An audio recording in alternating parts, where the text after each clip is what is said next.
Nicholas Duncan is a founder of SAVE, a foundation to preserve African rhinos, and he joins us now from Perth, Australia. Great to have you with us, Mr. Duncan, and to be speaking to a fellow Australian. So the obvious question... The obvious question here is, how likely is this new measure we've just seen in John Brain's report likely to reduce the number of poachers seeking to kill rhinos? That's the 64,000 question, Natasha. Good morning to you and your viewers. We've actually been doing it for 20 years, but we're just redoing it now. In fact, that program you just saw, we funded that in Zimbabwe. But it's still, because the price of rhino horn is $65,000 a kilo, and because when you dehorn them, you leave about 1.5 kilos on their head, there's still $100,000 left on their head, sadly. But it's not as much as would be left if you didn't do it. So I'm not sure what the answer is. If it's done, I believe, in a small area and the propaganda machine works very well, and I think it has obvious merits, yes. Okay, so that leads to two questions. One, is it possible to saw off those extra kilos? And also, forgive my ignorance on this one, Mr. Duncan, but dehorning the rhinos, it appears to be a painful process from what I just saw there in my colleague's report.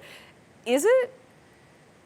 No, it's not a painful process because the rhinos are totally out to it. They're anaesthetized, they've been darted and they're unconscious.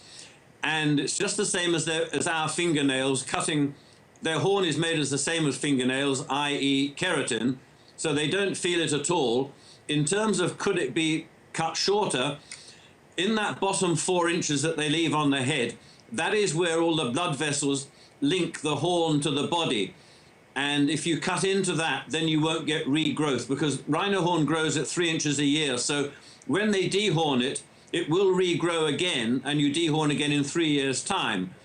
So, but if you cut it right at the skull line, then you muck up the whole system. So there you are, you're seeing that sort of bit that's left on is important to the regrowth. So you can't cut it right to the skull.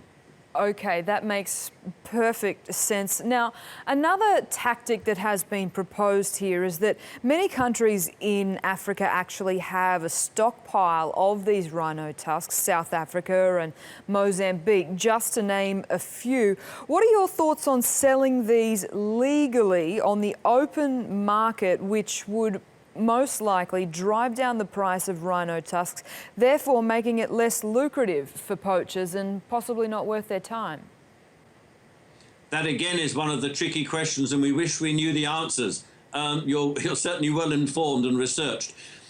There are two arguments, obviously. One is that if you do legalize the horn and bring the price down just through reducing the price from $65,000 maybe to $10,000 or something, the opportunists will stockpile it and buy up all the amounts, and then they'll reintroduce it onto the market at a later date. That's possible.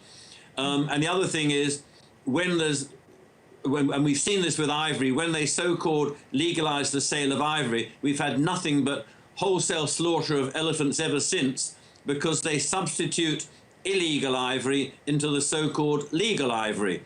And that has meant that now 100 elephants a day are being killed around Africa for the last 5 years, non-stop. That's over 150,000 elephants just for their tusks, because CITES made it legal to sell in certain circumstances about 12 years ago. So it's a very difficult one. I'm sure it's going to be debated next week in CITES in Johannesburg. And difficult indeed, and rather tragic from those figures that you've just been telling us. So I am curious, obviously yourself and other people in your line of work are doing everything they can by simply taking off these tusks to deter poachers. We've got the whole opening of the legal market also being a possibility. What other feathers do you have left in your cap to prevent this kind of, well, frankly, torture that's going on?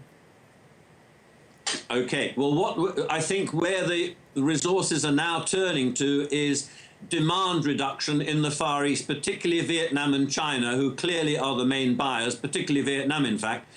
So we're directing some of our funding there, as are other agencies like WWF that you opened the program with, to demand reduction campaigns to appeal to the wealthy 2,000 to 3,000 businessmen who are the known buyers of rhino horn for reasons best known to themselves, basically as a status symbol and as a detoxifier.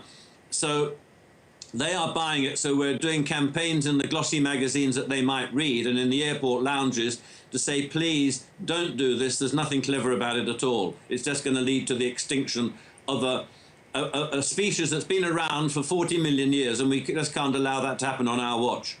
Founder of SAVE, Nicholas Duncan, speaking to us from Australia. Your cause is a good one, and everyone at TRT World wishes you all the best with it. Thanks for joining us.